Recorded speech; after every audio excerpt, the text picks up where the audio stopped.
And I want to begin that, first of all, by making sure that I have Scarlett and Rhiannon on with me, or one or the other on with me. And we want to make sure we identify all of the TAC members who participate. And also, we've had, lately at our meetings, and we welcome this, we've had additional interested persons participate, and some are participating kind of as as they can. Others, are considering joining the TAC, so they're kind of checking us out, I guess. So I want to make sure that we identify everyone who participates with the meeting today. And I want to go ahead and move this attendee pod off here, the screen here, so it will kind of disappear from your view unless you're a host. You will see it. So Rhiannon and Scarlett, as people come in, please go ahead and make sure their video is enabled. If one of you can give me a thumbs up and let me know that you're listening to me, that would be wonderful. Okay, so everyone, again, for those of you who just came into the meeting, I'm Jeannie Kitchens with SIU Center for Workforce Development. I want to thank all of you for taking time to join the CGI TAC meeting today. We truly appreciate your participation. You should have your cameras enabled. If you have a video camera or a web camera and you want to turn it on, hey, Matt, it's so much fun to see everyone, and it's so great because we're spread out all over the U.S., and it's great, to be able to collaborate like this and also see each other while we're doing so. With me, behind me, is Mike and, let's see, which way do I want to go here? I'm not sure. Mike and Nate. Nate is scribing, and we always provide the scribe notes, right after the meeting. We'll put them in the Google group. A couple of housekeeping things. Below me on the left-hand side of your screen is a chat. Feel free to type into the chat anytime during the meeting. And then way at the bottom, there's some material links. And so as a reminder, anytime we have new materials or updated materials, as an example, Stuart Sutton, who's on, is constantly updating the metadata infrastructure. And we're doing it purposefully as we're working with our pilot site partners, but of course we have the latest version of the model. And so that is in your folder. So I do want to always make sure that all the TAC members, that you have access to that Google Drive, and you should be able to follow that link and go directly to it. You've all been given access. If anyone cannot access it, we need to know, and then we can make sure that you can access. And then again, as another reminder, our technical planning site has a lot of information on it. We put the meeting information there. We put documents there, the latest model there, and we have viewers so you can see all of the classes, properties, and enumerations as they're being developed with a giant disclaimer that says don't use them yet. But it's a work in progress, but they're all transparent for you to see, and we welcome feedback, questions, comments, anytime on all of that. So with that said, I want to turn the next section of the meeting over to Steve. That will be followed by Stuart. Steve is going to talk about the Credential Registry update. Stuart will talk about our metadata infrastructure. Steve has to get off the meeting for another obligation, so we kind of switched the ordering around just to make sure we can cover everything, all the deep technical stuff up front, and he has time to hear Stuart before I give the pilot site partner update, and then Nate Argo is going to provide some information on the prototype, so it's really a concept that we're working on to make sure our metadata is doing what we want it to do. So Steve, I'll go ahead and move this out of the way, and I'm going to move the share over here. And how would you like to do this? Would you like to share something, or do you want me to do it, whichever you prefer? So I can share my screen, and I will share the link to the same document in the chat so people can view it there as well.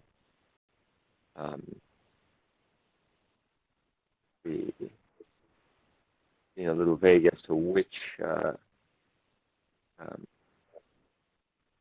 screen I'm sharing here. I'll share that.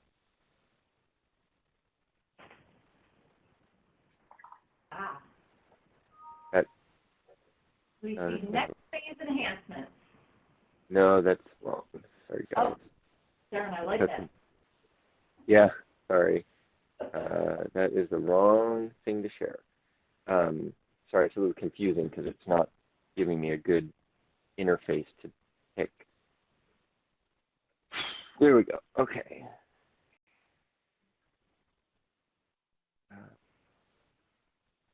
Okay. I don't know why it's, well, whatever. It's giving me a minimum. It doesn't understand that I have. Is it now the right thing or is it the wrong thing? We see the updated credential identifier approaches. Okay. Great. All right, so let me run through this briefly. I think we have had a conversation about this a little while ago. I have a proposal to make, so I'll try to get to that proposal, and we can have some brief conversation right now, but what I really want to do is start spinning everyone's propellers about whether my proposal seems reasonable or what you need to do to think about it in your own circumstance, and then we can have additional conversation and make sure we're progressing in the right way on this point. So the main issue is, what should an identifier look like when sharing a credential publicly? How are we going to universally identify a credential? And the proposal we're currently making is that the credential identifier is long-lived, and that means that when you come back to update a credential later, you will include the same identifier, so it won't be a new ID every update or every time you make a change to a credential. And so as a result, it's kind of important to use credential IDs in a way that works for lots of constituents. So just to, rather than sort of go through all the items pro con of each, I'm going to just sort of name each, and then I'll name the one that I'm most focused on right now. So the centralized identifier would be something where we issue IDs. So you come to the Credential Registry and we just give you a number, and then you use that forevermore. I don't like that for a technical reason, which is then I have to maintain the state of that central ID on my system. So I have to go get an ID from you, and then I have to go remember that ID. That doesn't mean anything else to me forever. So I don't like that.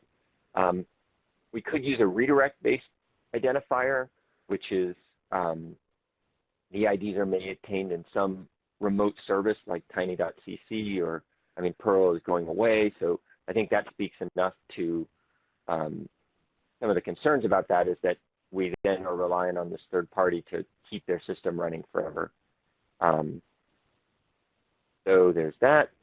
I don't like that for a few reasons. Again, distributed identifiers, everyone creates their own IDs, but the namespace is so big. So for example, GUIDs, that it doesn't matter. Everyone can generate IDs without ever worrying, but they're opaque IDs, and again, like a centrally generated ID, you have to maintain this additional ID in addition to whatever internal IDs you have.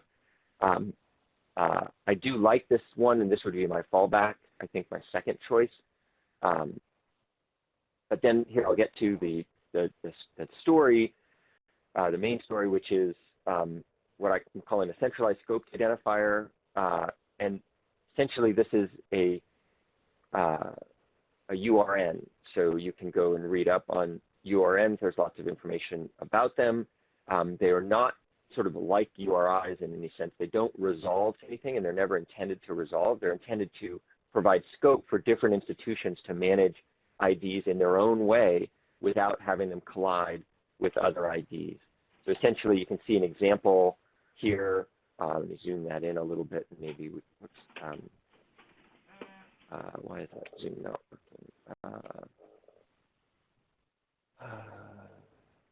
Yeah, I don't get a zoom feature in this product anymore. Okay, so the idea is there's a preface of a URN and then a prefix of a static number that we all use that defines our community. And then what we do after that is up to us. I'm proposing that then each institution uses their domain name to name themselves in a unique way. And then they use any ID system that they prefer. If they want to use GUIDs, like the distributed identifier system, that's fine. If they want to provide semi-distributed redirect IDs after that, because that's what works for them, that's fine.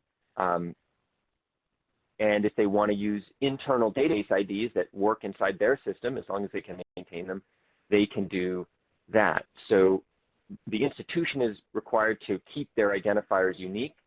The biggest downside I can see is that institutions may not always competently manage their internal IDs. To me, that just says that institution's IDs become problematic, whereas, for example, in the distributed identifier scheme, if someone stops picking good GUIDs and starts using ones that are colliding or otherwise improper, it affects other people, whereas in this environment, it would affect only them unless they really screw things up, which is also possible. So I do also like that URNs are managed by a community. So similar to W3C Permanent Identifier Community, there is a URN organization that is fairly lightweight, but they do maintain and operate this kind of technology. So that's my pitch. If people have questions, or it looks like there's Carrie's got questions, so I'll move over to that. And feel free to type your questions in the chat over there. How will organization identities be verified? And I am making the case that it's essentially a first come, first serve model for the ID itself. So there is I don't propose any collision detection of someone using Amazon.com and not owning Amazon.com. The IDs are not supposed to be significant in that way. They're not indicating organizational permission or authority.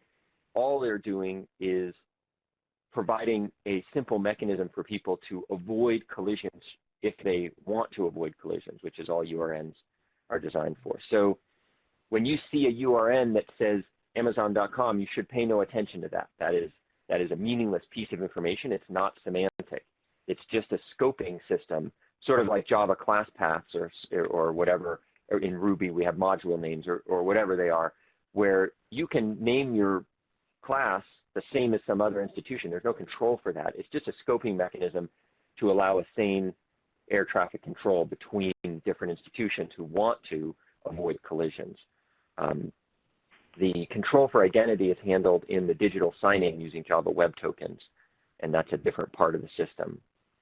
So, if that's satisfactory, Carrie, feel free to jump in if that doesn't seem right.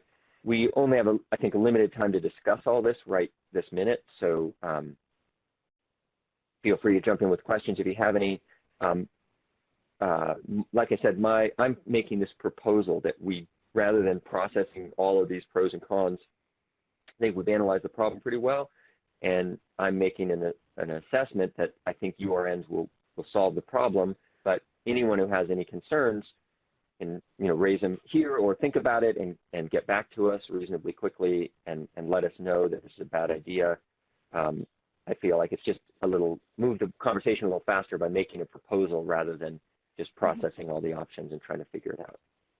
Steve, if I can just jump in orally here with a couple of questions. One, have you talked yet about how you deal with the URNs, which I think the URNs are fine, with URNs in relationship to credential versions, where the version of the credential changes? Does the URN change? That's one.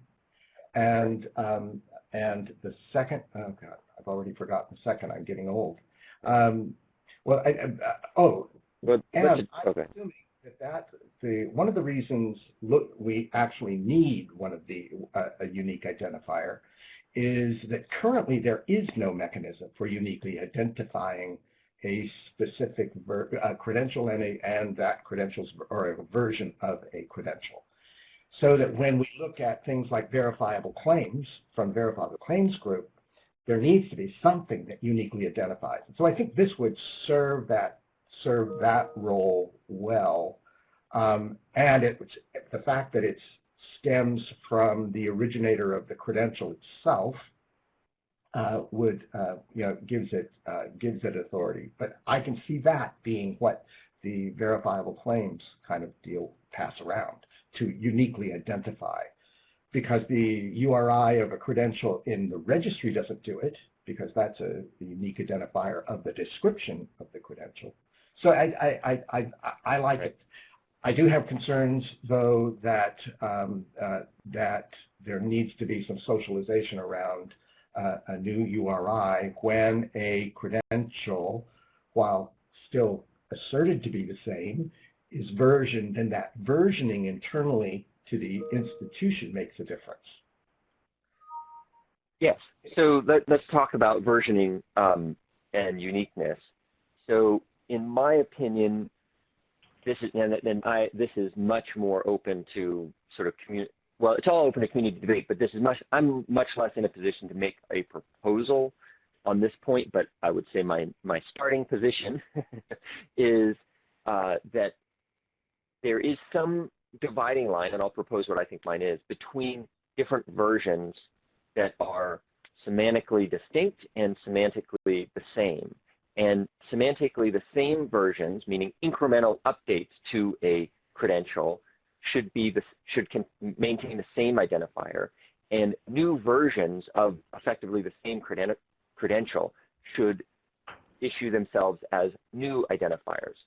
And organizations may choose in their own way to modify themselves. I'll make several points. Another point about the Credential Registry is that it will be tracking old versions. So you will be able to bring your identity, your ID, to the Credential Registry and say, Credential Registry, show me the latest version of this, and it will hand you that. And when it hands you that, it will say, oh, and by the way, there are 23 older versions, and here's how to get each of the older versions, and data publish and all that stuff that you might want. So you'll be able to roll back to older versions if you want to maintain, access to a previous edition of a credential. Of course, there's a lot of weight that goes into that, which is, well, what about the organization? What if that is modified? So you'll have to roll back, sort of time horizon for all the identifiers to get the correct, relationships. But leaving that aside for a minute, which is it's a tractable technical problem, I think the crucial thing is there's a community out there called semantic versioning in the open source world where, you have major, minor, and trivial sort of dot notation, so 1.1.3 or 1.5.1 or whatever it is. And I am proposing that the significant integer needs a new ID, and the minor and trivial changes don't need a new identifier. So that I would propose that we use the definitions provided by the semantic versioning community to say, if someone says, well, when should I give a new ID versus keep an ID? We would say, read the semantic versioning community, and when you make a major breaking change with an integer update, you should issue a new ID.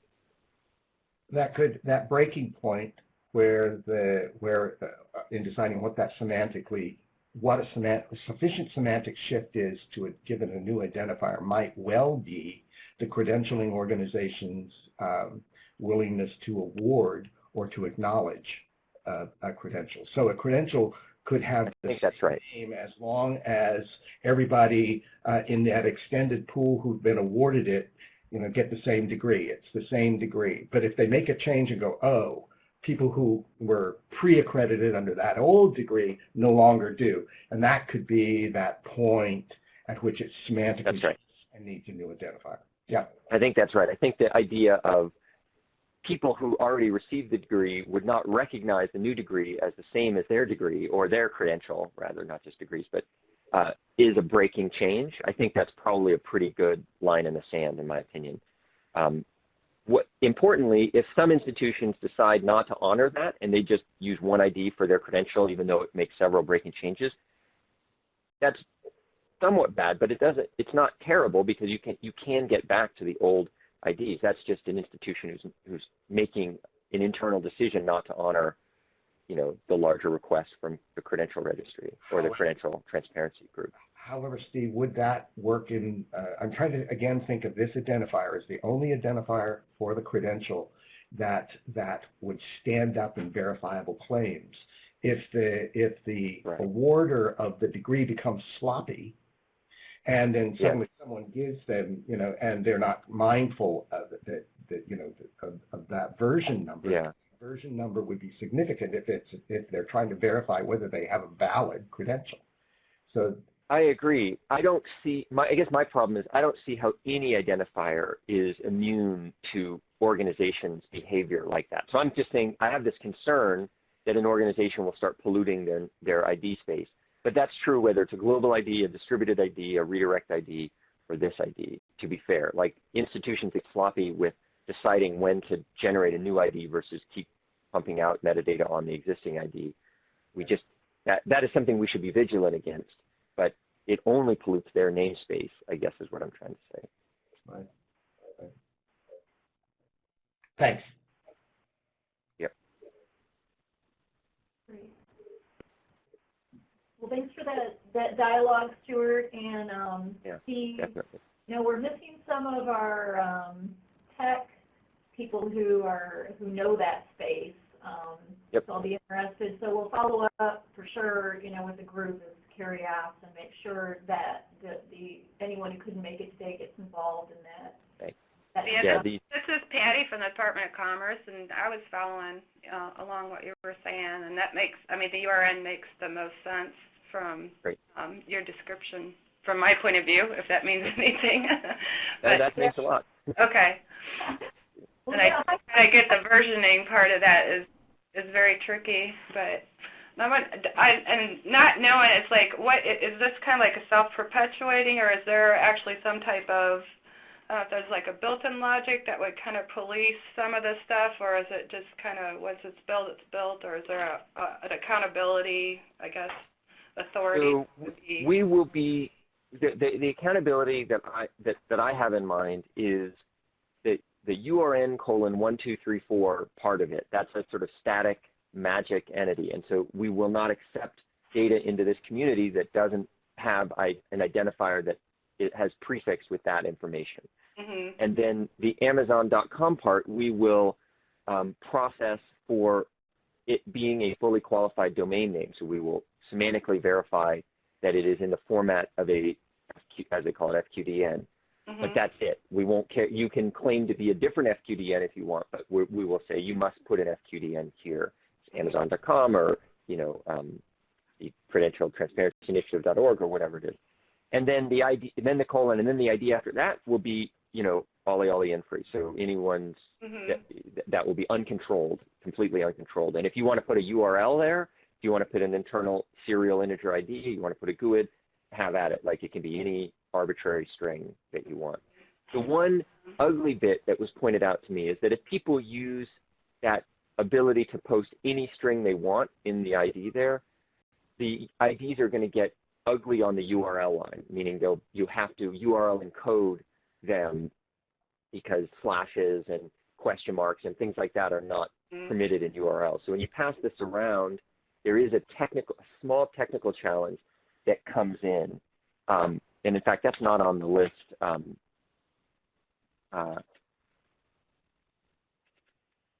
URL encoding is kind of a bummer for this point. Whereas if you were using GUIDs, they use nice, they have rules about just numbers, letters, and dashes, and so you can just paste them right on a URL line and they work fine. So that is one downside. Thanks for bringing that up. Steve, and I think it was, people put like, at least it's like your Amazon.com example. I'm like, that all of those came from that one source. So if you were in there looking around, you'd see like, okay, this one seems to be putting a lot of garbage in there, or this one has a lot of integrity. Like I think wouldn't it kind of come out somehow that some of them aren't following as great as standards as some of the others, or would I be off track there? I think you would see that, I mean, these are not supposed to be things that you look at their structure and divine some meaning. Mm-hmm. So you're supposed, when you look at these, you're supposed to squint and just say, is this the same as this other one? And that's all you're supposed to glean. Well, on the URN 1234, you can glean, oh, this is a URN for that community. So now you know you can go talk to that community. And so that will be our community. You'll say, oh, this is... That would be the whole universe. And then I would see Right. like Amazon.com, and I would know all those came from, those credentials came from. So this URN, you should not, Amazon.com will be in the URL line, in the ID, but you should not look at that and say, oh, this is an Amazon.com ID. That is not what it's for. Okay. So there's another mechanism for you to determine that this is a credential from Amazon.com, but that is not it. You should basically, everything to the right of 1234, you should look at it and just say, it's an opaque, unique string. Is it the same as this other opaque, unique string or not? And you're only comparing IDs to IDs opaquely. It is not a semantic identifier. Got it. Thanks. Yeah. Yep. While we don't need to discuss this now, I would be interested in your last remark about, however, the concatenation of this in order to form a URI, for which I don't understand any reason for doing. But all I was saying is if it's Amazon.com or whoever setting their identifier scope, and then they want to put a URL or a URI after that because that's the way they identify stuff internal to their system, they are welcome to do that. It's still opaque IDs as far as we're concerned, but for their internal purposes, they're like, we already maintain this list of URIs. That's how we identify all the stuff internally. So we want to put that in our chosen ID. Steve, I'm sorry. I guess I need to back it up just a little bit further. You were talking about characters and so forth that might be illegal as in a URI, and the question is, why do we legal? Go ahead. Sorry. Continue. But why would we care? Where does other than as part of an opaque string, where does URI fit into this? You're not going to convert that URN into a URI anywhere, are you? The other way around, that someone may, so what the big design principle here is I would like each institution to be able to manage the IDs in the way that works for them internally, with the one big benefit for the developer, which is, hey, I already work really hard to maintain unique identifiers in my system, and all I want to do is give you those identifiers so that then next time I want to update a record, I don't have to go figure out anything. I can just go look up the record in the Credential Registry using the identifiers that it used inside my own system. So it helps connect their internal IDs to the public IDs. Now, it's important that their internal IDs are not, I would recommend you against using serial database integer IDs that are common in internal systems. It needs to be a public persistent identifier that they maintain in their own system. Right. That's important. But if they do maintain sort of long-lived identifiers, they can just use whatever scheme they use. If they use ISBNs, they can use that. If they use GUIDs, they can use that. If they use URIs, they can use that. We don't care as long as they can keep the service contract between their internal management of long-lived IDs and what they give us. So what I'm saying is at the end of the URN, they might provide a URI tacked on as their chosen way of identifying resources. To us, it's still an opaque URN.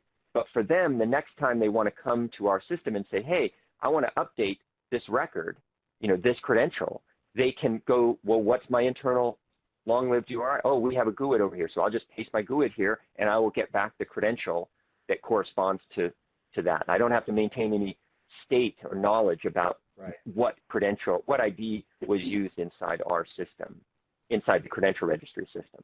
Okay, thanks. Thanks, Steve. I had misunderstood what you said earlier, but that all makes sense. Okay.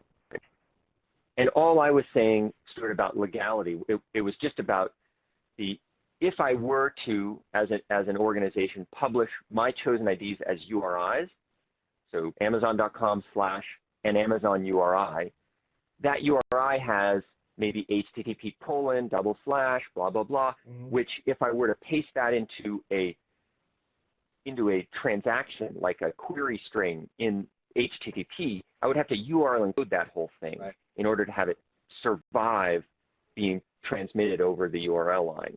And that's a bummer. That's just a little bummer. It's a technical job. Everyone URL encodes things effectively, but it's easy to double URL encode stuff or make dumb mistakes, you know. So it is possible to screw that up a little bit, but it's not, I don't think it's that big a deal. And that's all, that was the only point I was trying to make. Right. Thanks. If you got one more question there in the chat, I'm not sure. sure. Usurping of trademarks. So I feel like in the world of, we are, as a standard, we are saying, or a specification, we are saying, use your own fully qualified domain name. And where someone else chooses to use a different fully qualified domain name, there will be some sort of terms of service that they will acknowledge when they submit a credential. And I haven't talked to Stuart about this yet, but I don't think it's a big ask. But they will provide some terms of service that say, I own everything that I'm publishing. I'm a legitimate publisher. The way that when you go onto YouTube, you sign a terms of service that say, I won't upload other people's copyrighted materials.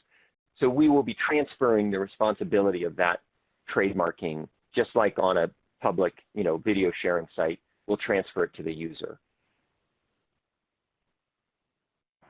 So I think we'll be okay. And in terms of people getting frustrated about opaque identifiers containing the wrong fully qualified domain names, I think that will be a pretty esoteric problem versus some other ones we might have in people publishing credentials.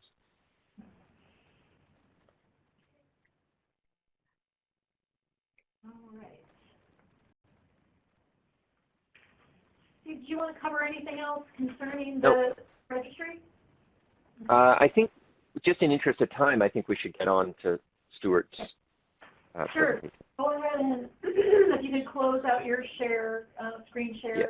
And then Stuart will take it over. And hi, Jim. We see you popping in and out. We're glad to see you're not in your vehicle this time. Oh, yeah. Welcome. This falls right in my commute. All right. Can you see it? It's an opening slide. Yep, we see it. Okay. Yep, we see it. Thank you. What I'm going to talk about today, and I'm going to try and time myself, Gene, so that I finish this as close to 5 after my time anyway, as I can. I want to talk about something that we've not talked about at all, which are concept and authority schemes. In other words, value spaces. We've been focused on classes and properties for most of the time, but in the background, the team has been moving forward with value spaces. What values, where we're controlling values, how should those be, how are they developed, how will they be handled in CTI, and how will CTI utilize controlled vocabularies and enumerations that are defined outside of CTI. So I'll talk a little bit about that. And some of this may be, given the breadth of technical expertise of people in the TAC, some of this may be kind of elementary. And for those of you who are that's elementary, I apologize. So what I want to do, throw out a few definitions so we all are at least using the same notions in terms of what I'm going to be talking about. I want to talk a little bit about CGI Application Profiles and how that affects the use of value spaces. And by application profile here, we're talking in the following terms. The CTI as part of its charge, is defining a description language, a general description language for the description of competency, of credentials and other things, related things in that ecosystem. That general vocabulary is intended for general uses in description And then we are also working within CGI at the level of developing applications and so forth for the that will populate the Credential Registry that in fact use a dialect of that CTDL, or it applies constraints to it. And one of the places where it will be applying constraints is around the value spaces. So I want to talk some about application profiles and their dialects.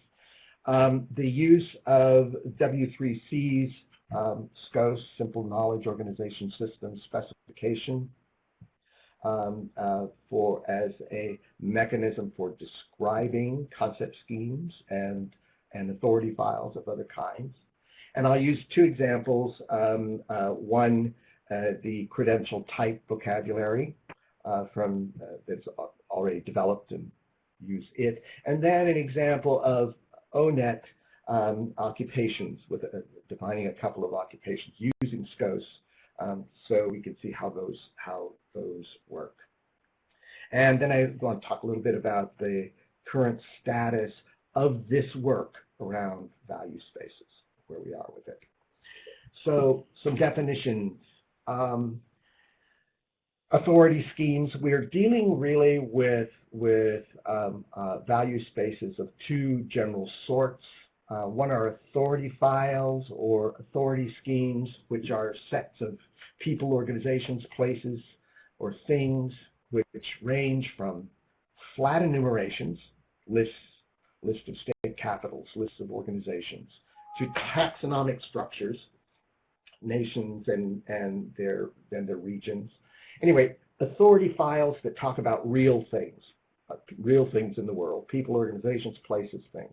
So there's authority schemes, and then concept schemes, which are the companion to the authority schemes, have the same thing, range from simple flat enumerations to classifications, to taxonomies, and thesauri, but are focused on conceptual things like occupations and jobs and job categories and things of that sort. So those are the kind of the fodder for what I'm going to be talking about, is how is CGI dealing with value spaces that describe things within the context of authority or in concept schemes. Two other quick notions: the external schemes and hosted schemes. External schemes are those control vocabularies, authority files that are defined by third parties like ONET and Department of Labor and so forth. That the descriptions of credentials want to access, but within CTI, those concept schemes will not be managed. In other words, they're external. External schemes, they're managed, accessed through a third party.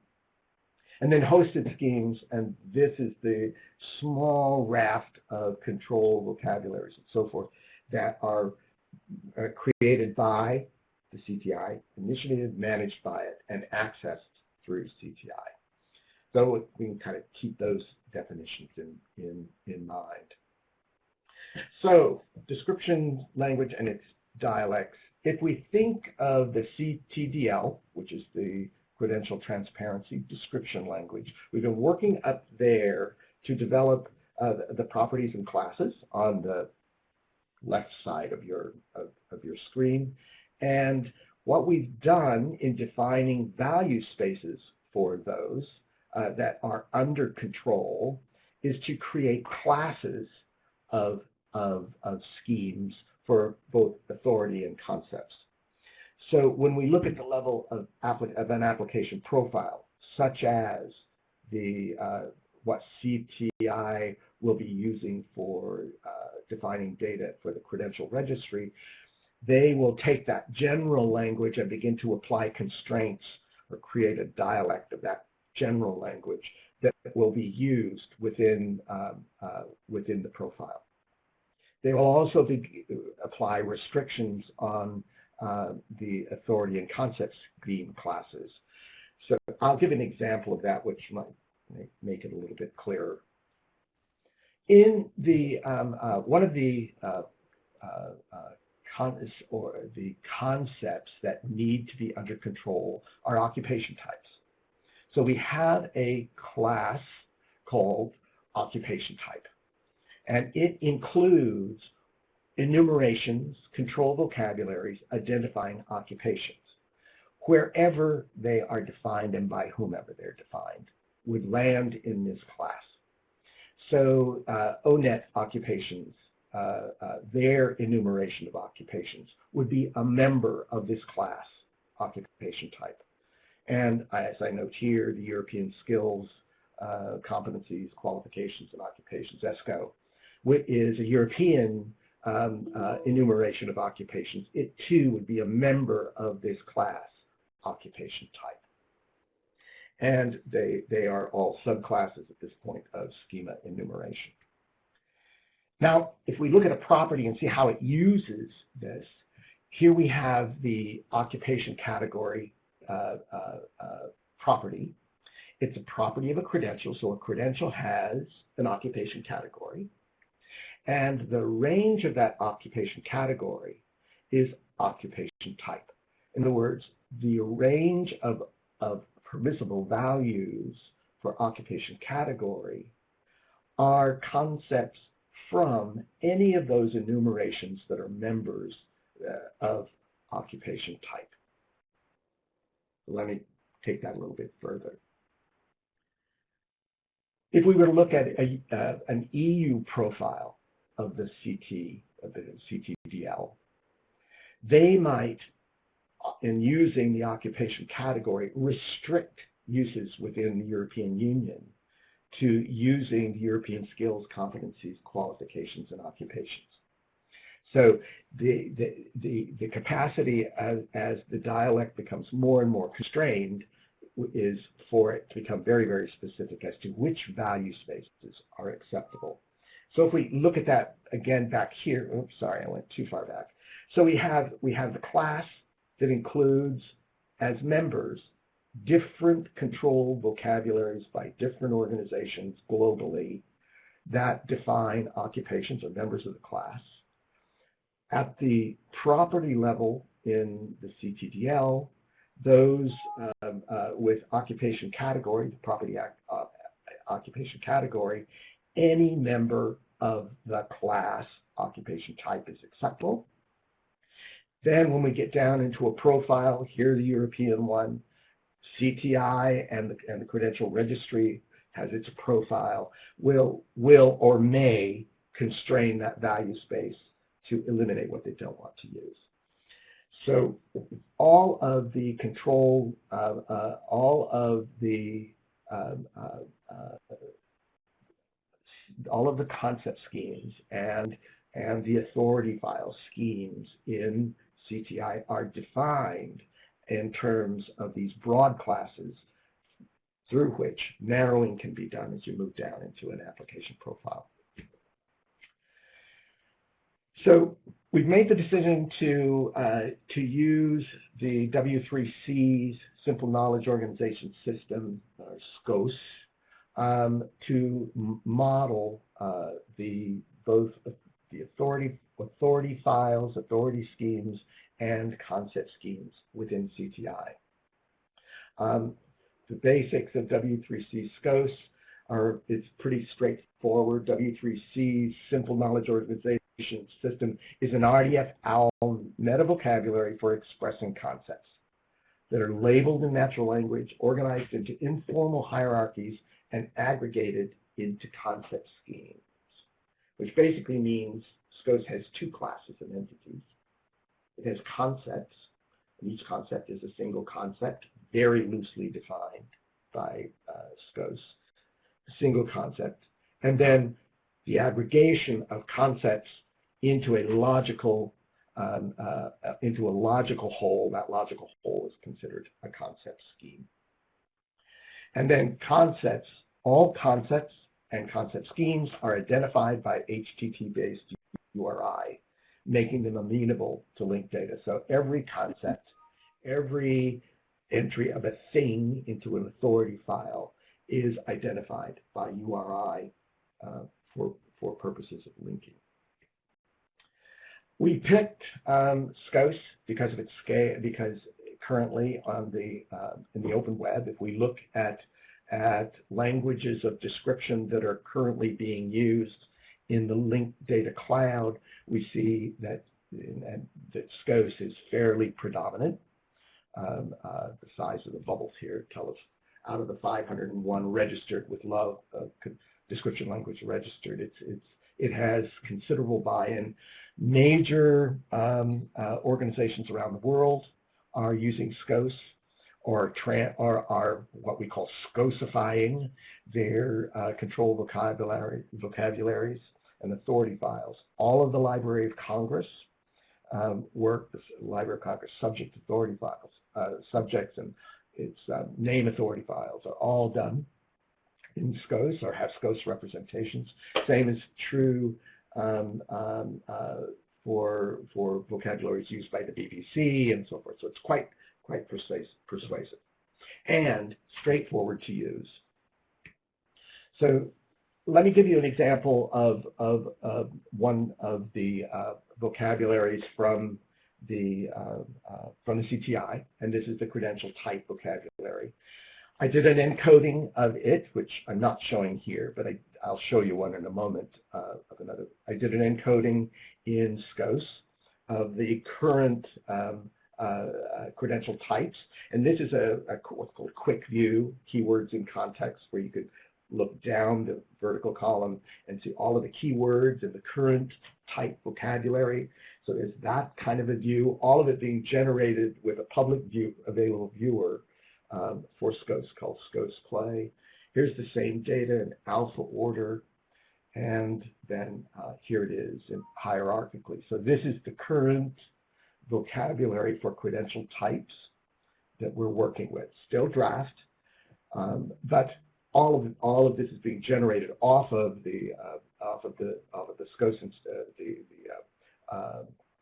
SCOS modeling with each term, apprentice, certificate, job entry, each of those terms having their own addressable URI for over the web.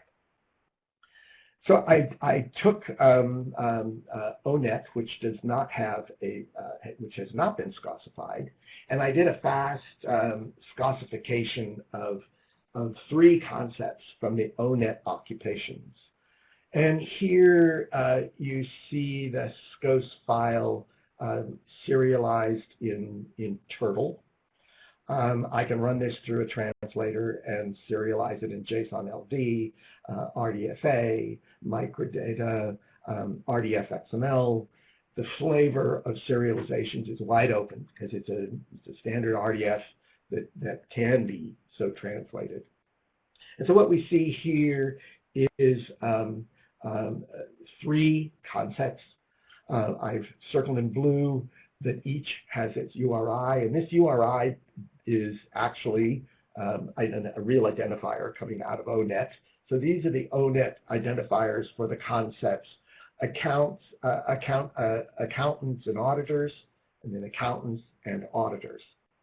The code here then locks or maps, links each of those concepts back to the concept scheme, which is briefly described here. The 2 concepts at the bottom, accountants and auditors, are actually narrower terms under accountants and auditors, and all of that data is carried.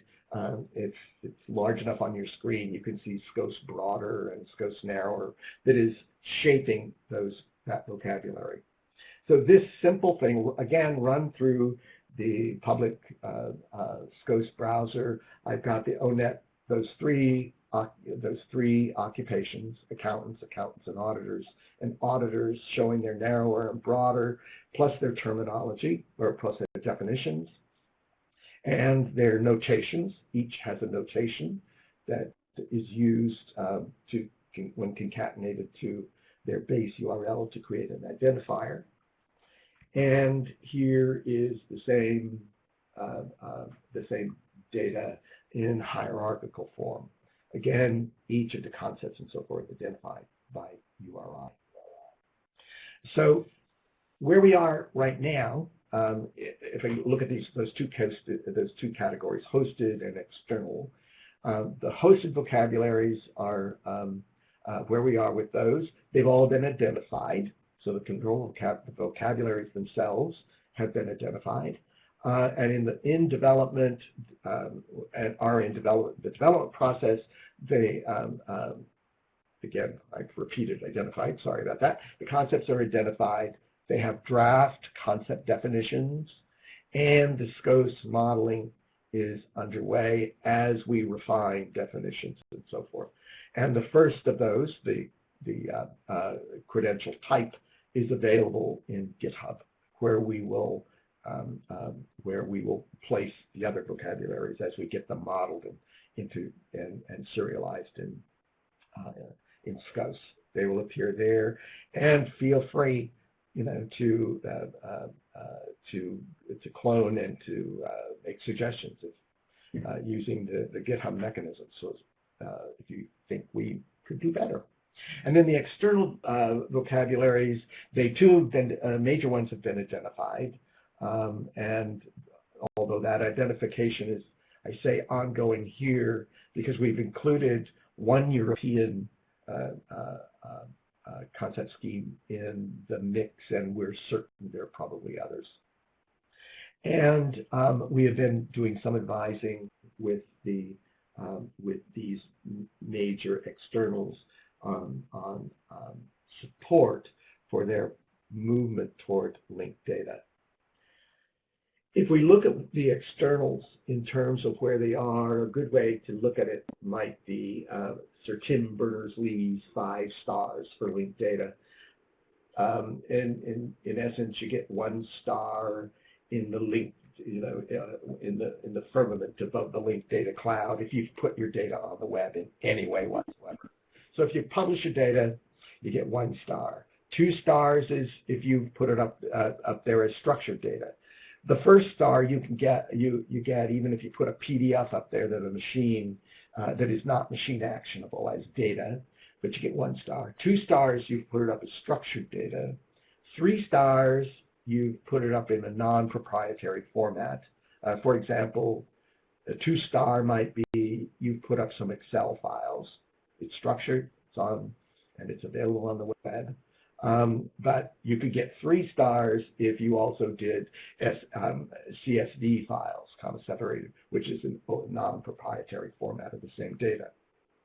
Most of the externals that we are dealing with at the moment have 3 stars. They're making, most of them are making data available in some form of non-proprietary, sometimes spreadsheets, but they're all there when we look at ONET and SOC. They all meet those first 3. And then 4 stars if you use web standards, and that's the point of moving over into RDF and assigning everything actionable, machine actionable URIs. And then 5 is when you not only do 4, but you also begin to link out to other, link your data to other data, related data to provide more context. And the nice thing about 5 is then others begin to link to you, and at that point, we fully enabled linked data. So again, where most of our US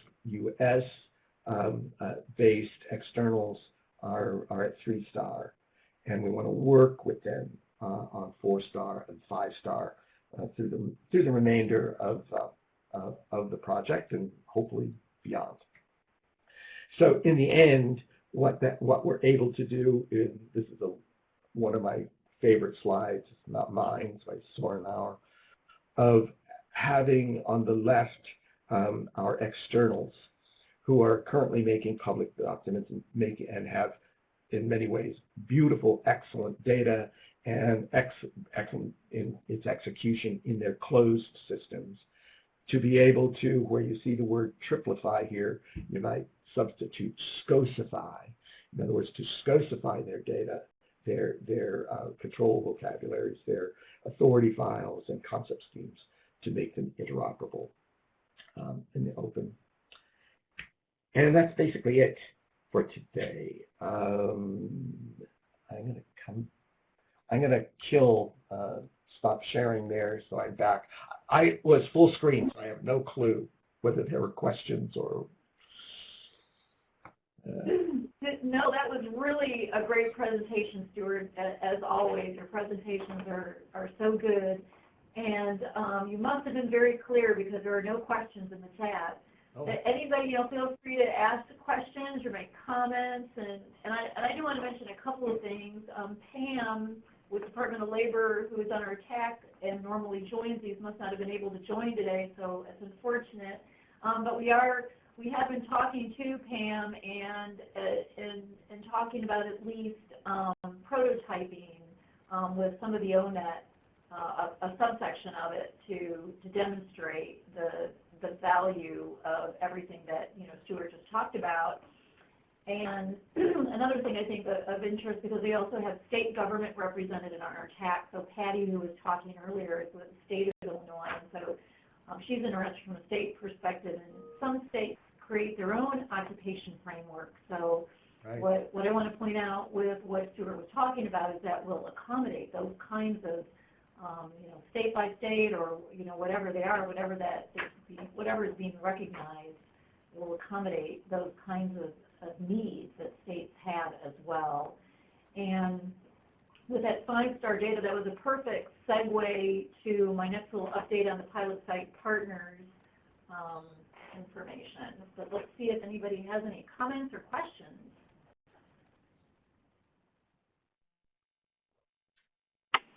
Hey, it's Patty. I just want to say this is phenomenal work. I am riveted today, so I just want to really say how impressed I am with what you all are doing. Just the thinking that has to go behind all this to get to what you're doing it's just commendable. Thanks. Thank you, Patty. Okay, so great. Just a quick update on our pilot site partners, and just as a reminder to everyone, we are working with a very small set of pilot site partners comparatively to the world of possible credentialing organizations in the U.S. alone. It's massive, so we're all aware of that. Due to the size of the project, we need to do what is doable, and so we at least need to get a representation across all types of organizations. And as a reminder, it's credentialing organizations, meaning they have some kind of relationship to issuing, offering, assessing, prepping for credentials, and then we have the quality assurance side. So we have quality assurance organizations, and the best, easiest way to describe those are things like accreditation, but it's not limited to accreditation. So we wanted to get a good cross-representation, and we want to work with those partners kind of individually so we can get to know them and get to know their credentials. Because we do find that a lot of the information that we're looking to design for, it's sometimes on web pages, it's in a lot of different places, sometimes it's all in a PDF, or sometimes it isn't there. And so it's been really interesting to go kind of partner by partner and work with them individually and look at their information and begin to analyze it and basically bump it up to the model that Stuart is talking about so we can change the model if we need to change it. So we've got the 47 credentialing organization partners. All of them have selected at least one credential. I thought I had it on my slide, but I think it's 105 credentials, but that does not count the embedded credentials because we have competency-based education, and they have credentials as assessment typically within the ultimate credential. And so we are going to be able to identify those that are included. So that number will be changing. We're still making sure we have accurate information before we put it in our PowerPoint. So we are looking for some more partners, though, and at the last meeting, some of you did ask about that, and I asked Scarlett to send a follow-up out, and so she sent a reminder email out today with some info. So if you do know of partners who are well-suited, because keeping in mind we do want the broad range, we are asking for a kind of emphasis on 3 industries, and those are manufacturing, healthcare, and IT, but they don't have to be in those. We were just thinking since we have limited number to work with for our initial kind of, pilot work, it'd be nice to have a concentration in some industries and across credentials and that sort of thing. So that's where we are with the pilot site partners. And when I mentioned that 5-star rating that Stuart had up there, when we meet with the pilot site partners, we have these presentations that we do. We do an orientation, and then we do a one-on-one webinar. And we always make the point that this is about, the web presence and improving and enhancing it over time to achieve that W3C vision that Stuart was talking about. And each one of those partners will be provided a written roadmap document that will look at where they are now with their web presence and what they can do to improve it, and then begin using the registry on their own. So just want to make sure everyone is aware of that. Any thoughts or comments on the pilot site information? Is there a list of these? Yes, there are. We have a technical planning website, and then we have just an informational website, and the informational website is maintaining a listing of them, and I'll put a link in to that in the chat. Yeah. Okay. I want to turn it over to Nate, and we got to make sure you can hear Nate because he's behind me. He's gonna talk about the kind of directory app concept. Right now we're just working on a prototype concept because we want to look at the metadata and we want to use it and bump it up to our use cases, and our use cases are all on the CredReg website as well. And again, make sure that the metadata design is going to work, with the use cases. And so it's not pulling in from a registry because the registry we're not doing that yet. We're just not at that point yet. But it is the actual information that we're getting from our partners. So it's using the actual structure as it sits right now based on the model. And I'm going to ask Nate to kind of talk about the flow here. And I wish he'd turn on his webcam, right? Nate. And I hope you all can hear him, and he's going to show you the site that we're using. And I want to mention that, because I know Matt's on, and he's a pilot site partner, that we did tell all of our partners, and we mean it, that we're not making their information public until they approve it. And so this is just a preview. We're not giving everybody access to this right now. But it's kind of hard to show you if we don't use the information, and we don't want to use a bunch of fake information because it just doesn't, it's not helpful. So Matt, you're okay with that, right? So go ahead, Nate. Everyone hear me all right? Over here a little bit.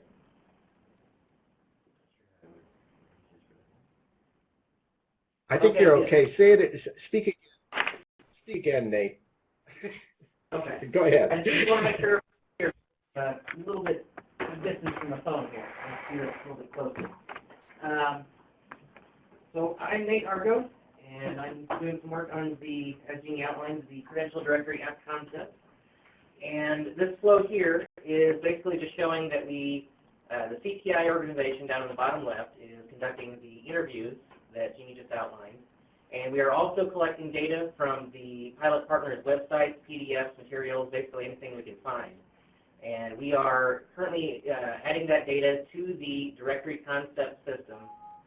Right now, that's a manual process, but the hope for the future, our goal is to design to help the partners mark up their websites and their other similar data so that the system will be able to crawl that data and automatically keep things updated. But we're not there yet. So currently, we add data to the system, and that enables us to sort of search and compare and play with that data and output it in forms that humans can read, which is the sort of the website concept, as well as JSON-LD for machines. And that's all using the CTDL stuff that Jeannie and Stuart just went over. And the sort of the roadmap is that that JSON LD will be published to the Credential Registry, which will then feed into other third-party applications and systems and so forth. We are also using that, again, on our website. So any questions on that? Are you going to screen share? Yes. Give it a little shout. Okay. Okay, we're going to go ahead and switch screens here. Okay. I'll put a new share pod out there for you. I think you might have to make me a presenter. I think the Wi-Fi dropped at one point. Uh-oh.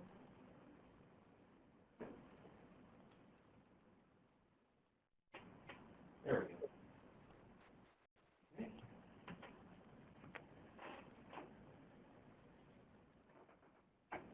All right, everyone, yeah, you can. Okay.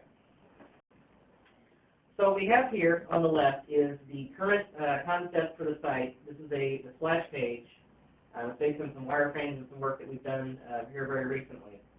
And this is to kind of give you an idea of our goal for what the users will see whenever they first come to the Credential Directory. And again, this is not final; it's all work in progress. So don't pay too much attention to the actual text on the page or in the boxes here. The user would come to a splash page like this. They would enter, some query, and they hit search. It would take them to the search page, and this is on our test server. So if there's any kind of slowness to it, again, that goes with development. So here we have the search page, and I just did a blind search. So currently we see all 102 of the credentials that we have in the system. And right now the results are fairly basic. We are showing some icons on the right. Again, they're also conceptual to give the user a really quick at-a-glance idea of what type of credentials they're looking at here. So if I were to pick one of these, not that one though. I had that tab open earlier. I think that might have been when the Wi-Fi dropped off. Here's another one. This is using, as Deanie outlined, the actual data that we're collecting from partners via both the interviews and the websites and their PDFs and other similar materials. And what we're doing is essentially taking that data, putting it into CTDL, and then arranging it on the page like this in a sort of a common format to try to make it easier for the users to come in and review and compare and digest the information. Well, and I think with the point we want to make here too, this is just a concept prototype. So again, it's not really useful if it's just junk on a page. So we want to prototype it in a useful way and think about what our use cases are, what consumers want to see, and make sure the data that we're getting is good data. And so really, I think the point there is that's all matching up to the domain model, to the profiles that Stuart's been talking about. What you were seeing, if he goes back to that page, our geo coordinates pulling in. Part of our schema is geo coordinates is doing all that mapping for us. Everything that you see here is pulling from that metadata, from that schema. So it's incomplete, a work in progress, but we wanted to give you a feel for how that's looking so far and explain kind of our method to the madness of how we're working with our partners and then looking at the metadata in a useful way. So when our app development community, because keeping in mind all of this is open source, we want to have an open applications marketplace that the development community can make use of this information and this data in useful consumer-friendly ways, and that we're getting the right information in the right format. Yep. So any questions so far?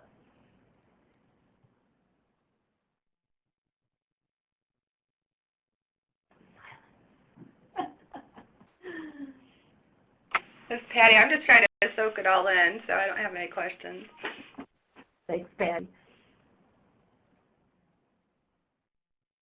All right. I just want to note that one of the things we don't currently have but are looking to enable is the ability to easily compare credentials. That will be a feature of the search page here. You'll be able to select, 1, 2, 3, however many credentials, and you would see a page kind of similar to this one, probably a bit more condensed, to have a side-by-side look at the credential metadata. That's one of our other goals with this. Mm-hmm.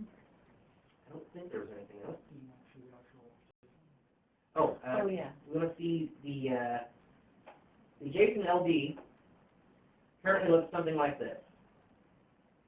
And some of this, some of these fields are blank, so I don't know that we would include these in the final product, but you can see we do have actual data, and it's all set up using the properties, the classes, and so forth that you would find in the viewers on the CTI site.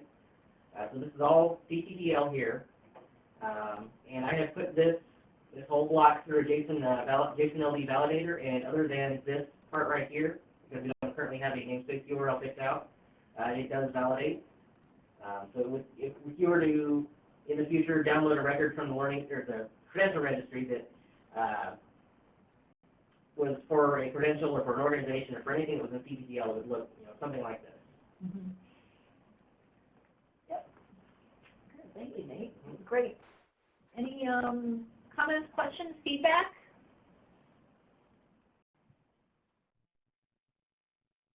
No? There's one in the chat, looks like. For the geolocated, it might help that the user use their credential oriented. Some people might assume that they are the location where you test.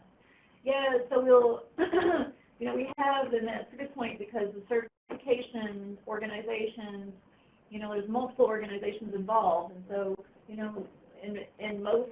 with most, if not all certifications, if they're legit, you're going to go be assessed at locations that are not the same as the organization that issues that credential. So that does consider all of that. Right now we're being very literal in what you see on the right side, and for the app, we would want to make that clear to the user in terms of, so if you want to go take this exam, this is where you go. If you want to learn about it, this is where you go. If you want to prep for it, this is where you go. So we do have all of that covered, and it is on the right there. It's just, kind of stuck on there and not in a super friendly terminology way, but it is there for sure. So that's very, very important. Thanks. This is Matt. Just to your point, I think that all the different kind of roles that you mentioned about testing, the certification body, the training part of it, all those would have different locations potentially. Yeah. Another useful thing, and this is again probably looking down the road, but for certain credentials, it might be good to use a map, maybe not the geolocation that you have here, but a similar map to identify maybe what jurisdictions or regions of the country that credentials are used in. Yes, yeah, and thank you for bringing that up because actually that is included in the model. The model has that ability to identify not only the access, I want to know where do I get it and what do I do and who do I get it from, who do I work with, and the other part is where can I use it, so those jurisdictions, and with certifications, it's interesting because, a lot are going to be United States, but some are going to be beyond that or more specific to, very specific regions within the United States or the United States and specific regions in other countries. So we do have that included in the model, and we are working on with our tool, we are working on some of those use cases to make sure that we can identify those jurisdictions as well. Yeah. The data we're aiming for uses geonames identifiers for it, and those are able to identify any sort of a place from a country, a continent, down to a city or a region. I think maybe even a smaller, more precise than that. Mm-hmm. So that will enable us to not just have one map pointer in the center of the United States and say, oh, this applies to the whole U.S. or whatever. That will enable us to, I believe Google Maps has overlays and things that will allow us to say that this identifier means the whole U.S. and kind of highlight that or outline it or offer some way of indicating that it's not just some point in the center of it, it's the whole country or some particular whole region or whatever. So we are able to identify that via the geoname identifiers. Yep. Excellent. It's good that you're going down to the municipal level because at least I don't know how it works for other certification bodies, but in our case, for crane operators, the differences in the jurisdictions and the jurisdictional requirements is at the municipal level in a lot of cases. Yeah, geonames will let you also indicate the names of cities and things. So if you have something that's like St. Louis where you span 2 different states, it handles that. Yep. Yep. So in our most current domain model, and it is in that Google group, take a look at that. You can see how we're using we have coordinates and jurisdiction. So we have both in there. With lots of arrows.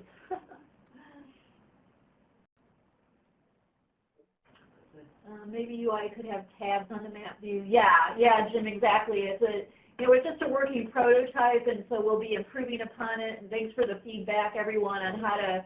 It's a ton of data, and again, this isn't the directory app. It's a proof of concept, so the directory app can be built, and it should be a pretty, fairly straightforward to build a directory app after all this prototyping. So, right.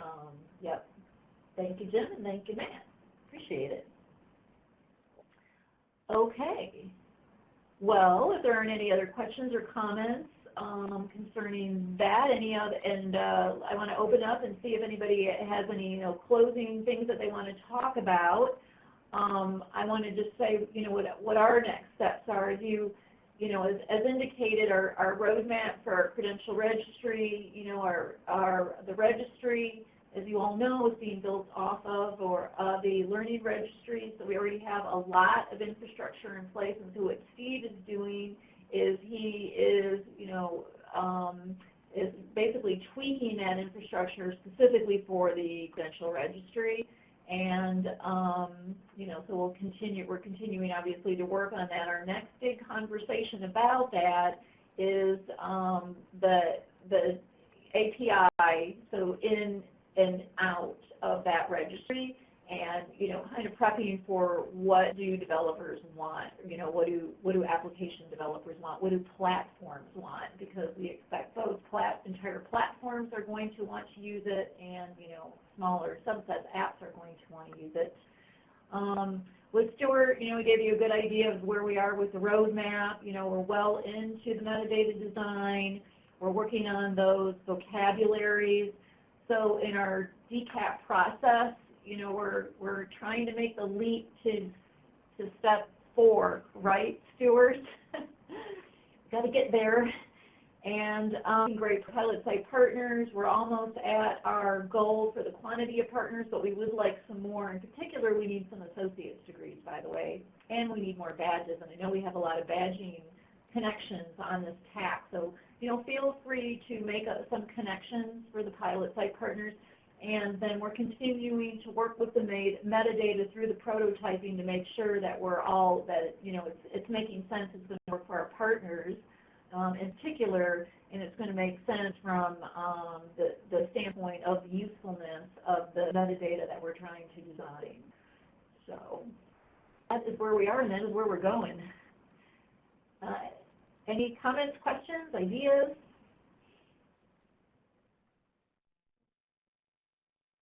No? All right. Okay. Well, thank you so much, everyone. We truly appreciate you taking the time, and we're looking forward to talking to you soon. Check back into the Google group probably a little bit later today. As always, we'll post the archived webinar.